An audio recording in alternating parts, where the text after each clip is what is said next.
Yo, what's up mga kaibigan? This is I2K po again. Ngayon nandito ulit tayo sa channel ni Pinas News Insider upang magbigay ng komento at reaksyon. Kaya sabahan nyo guys, let's go!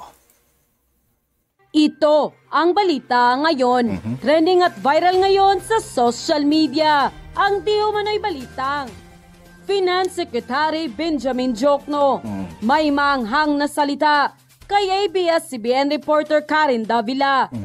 Dahil di umano sa kanyang controversial statement na tila bayaran ng president na si Bongbong Marcos ng kanyang gobyerno ang mahigit sa 11 trillion pesos na utang ng Pilipinas. Ito So sa madaling salita guys, ang sinasabi dito, bayaran daw si Karen. Hindi ko naman pinapatotohanan guys yan. Yun ay sinasabi lang naman dito guys. Kaya pagpatuloy natin ang pakikinig. ang mainit na balitang pinutakti ngayon ng samut-saring komento mula sa marami sa ating mga kababayan at marami rin sa kanila ngayon ang hindi napigilan ng kanilang sarili na maglabas ng kanilang hinaing at komento sa mundo ng social media. Pero bago ang lahat, kung bago ka pa lamang Yes mga kaibigan. Kung di pa kayo nakasubscribe dito kay Pinas News Insider, huwag po natin kalimutan mag-subscribe sa kanyang channel at huwag nyo rin pong kalimutan mag-subscribe dito sa aking channel. Ituloy ulit natin mga kaibigan. sa aming channel ay please huwag kalimutang i-like ang video at mag-subscribe at i-click ang notification bell para mas maging updated pa kayo lalo sa lahat pa ng bagong video na i-upload namin. At ito na nga mga kababayan, tila ipinamukha ni Benjamin Diokno kay Miss Karen Davila na limitado ang kaalaman nito at huwag ipilit pa ang kanyang mga nalalaman. Sa loob nga raw ng mahigit na 30 taon, nakita mismo ni Benjamin Diokno ang kaibahan ng mga gobyerno at ang mga pangulong na mahalas sa Malacanang. Inihan tulad nito na mas mabuti si dating Pangulong Rodrigo Duterte at si Pangulong Bongbong Marcos na Guys, kahit naman para sa akin siguro kay President Rodrigo Duterte at Bongbong Marcos at kay dating Pangulong Ferdinand Marcos guys, kay Apo Lakay Sr. Sila lang naman talaga yung nakikita natin na napakagandang pamamalakad dito sa Pilipinas. Diba? Ang dami ng nagising na katot na Pilipino sa mga tarantaduhan ng mga dilawan. Kaya negative nang makabalik yung mga yan guys. siyang parehas nakipagtulungan para hindi lamang bigyang lunas at bigyang kasagutan ng utang ng bansa, kundi sakit ng at medyo mainit.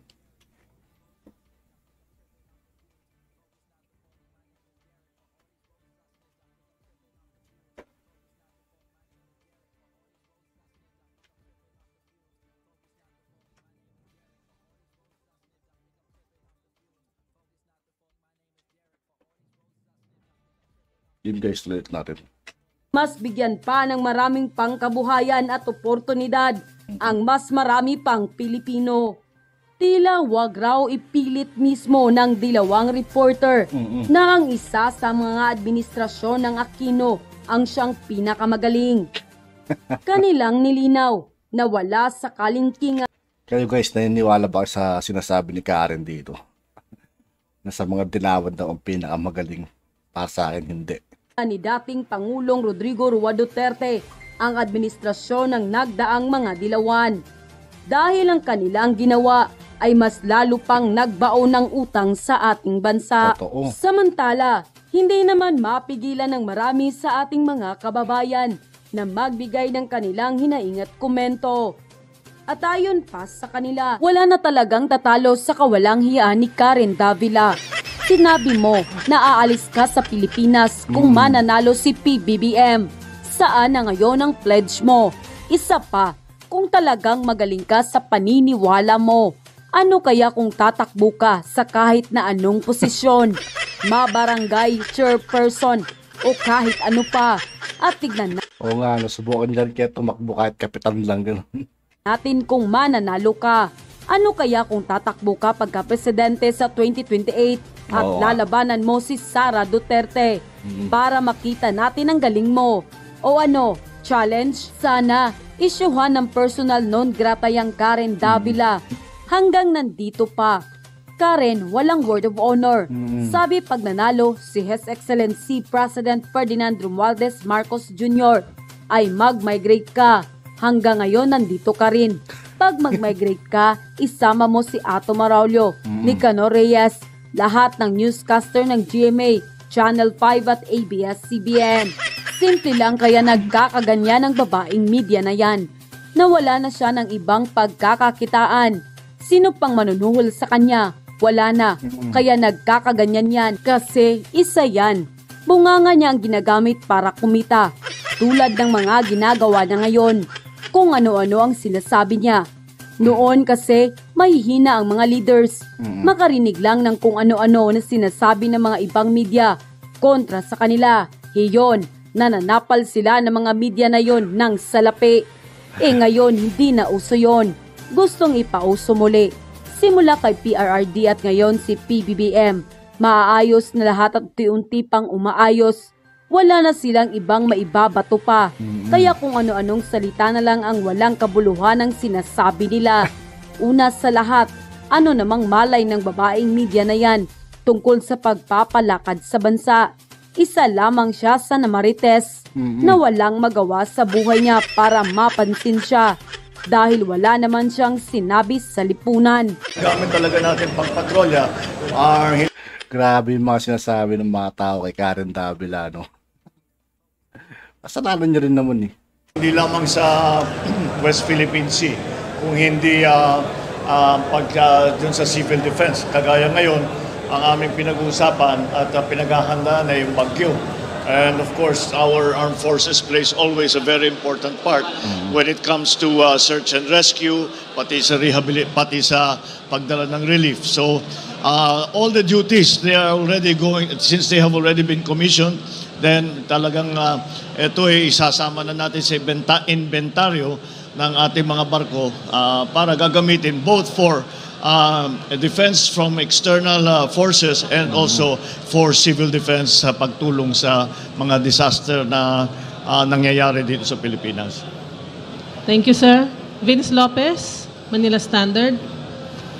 Sir, good morning po. Good morning. Our Asian neighbor countries are gearing up their navies.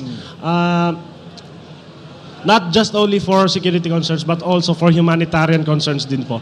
Will you do this po, sir, sa ating Philippine Navy? We're already doing it. Kaya tayo nagpa-partner sa kanila. We have, as you know, we held the very large scale Balikatan exercise. Then we had another smaller scale exercise with the Australian Armed Forces. Of course, center of all of that is going to be in the Navy. Dahil archipelago tayo at ang binabantayan natin ay yung mga isla natin. So talagang patuloy ang capabilities natin.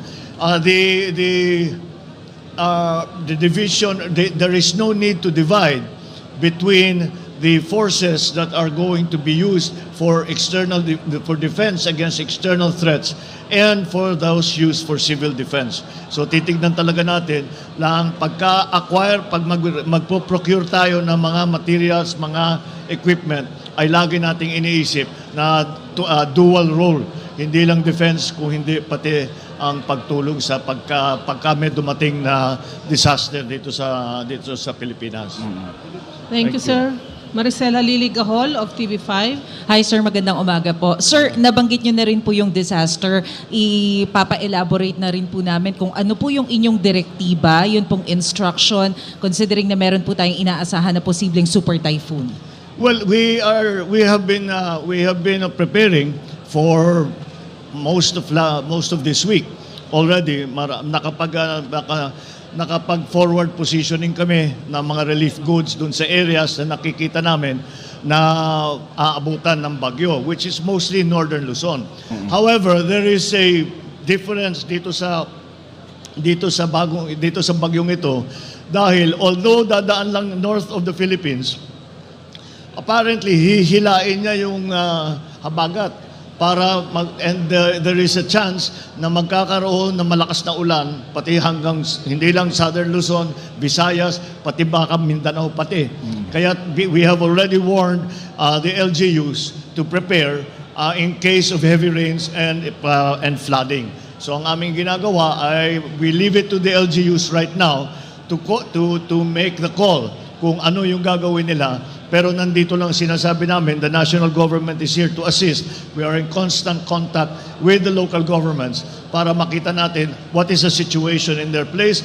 Pagka nakadaan na yung bagyo, pagka natapos na yung mga ulan, mabawasan na yung ulan, titignan natin, we are in constant contact with them also to find out kung ano yung kailangan nila, ano yung nangyari doon sa lugar nila, and then with that way, we will be able to respond properly.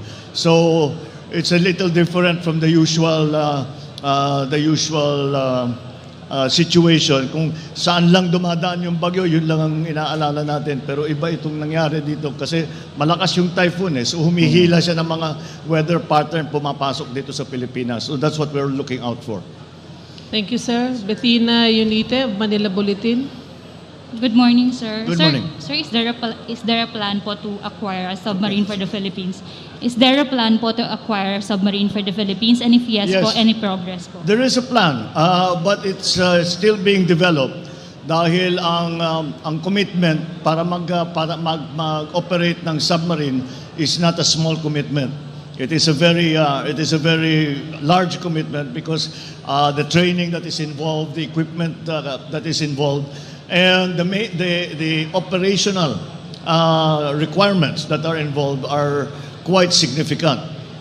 So it is still part of our plan, but right now we are in the middle of developing mostly our anti-submarine capabilities. So yun ang uunahin natin, and then hopefully when the time comes and the conditions are agreeable, then we might be able to acquire those submarines. Marami tayong offer from different countries, not only to acquire submarines, but also to build them here in the Philippines. So yun ang tinitignan natin ngayon. Dahil malaking bagay yun. If they are built here, and we can actually build submarines here and provide those submarines to other countries, then that's another source of jobs and of income and increased capability for our Navy. Thank you, sir. Last question, Cresilin Catarong of SMNI. Sir, reaction lang po sa sa hirit po ng isang mambabatas na magpatupad po ng total deployment ban ng OFWs sa Kuwait. Yung sa Kuwait? Yes po. Well, magbaban tayo. I'm never very comfortable yung nagbaban na ganun. Dahil parang ang pag-ban, sinasabi mo forever na yan, hindi na pwede. Ang sinasabi, naging problema natin, tayong binan ng Kuwait.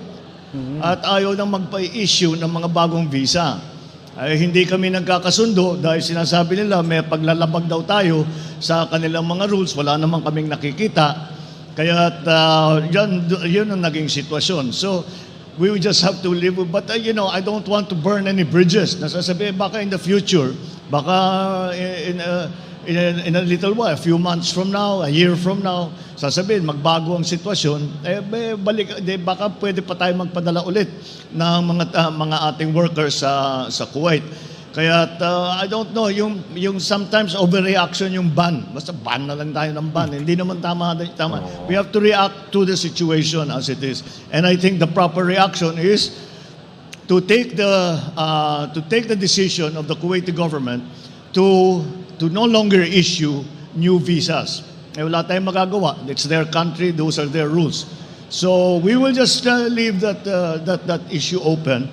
And hopefully, we will continue to negotiate with them. We will continue to consult with them. At baka sakali, down the road, magbago ang sitwasyon, maibalik ngayon ang ating mga workers, lalo na yung mga nabitin. Yung there are about 800 na papunta na dapat sa Kuwait, ay hindi na nakapunta dahil nga dito sa bagong ban. So hopefully, down the road, we will continue to work to improve that situation. Thank you, Mr. Sir. All right. Thank you, sir. Thank you. At yun na nga mga At yun nga po mga kaibigan, dito po nagtatapos ang ating komento at reaksyon Muli ako po si I2K ng Sundalo ng Dunggalo at 811. Maraming salamat sa patuloy na pagsuporta. Yeah, peace out.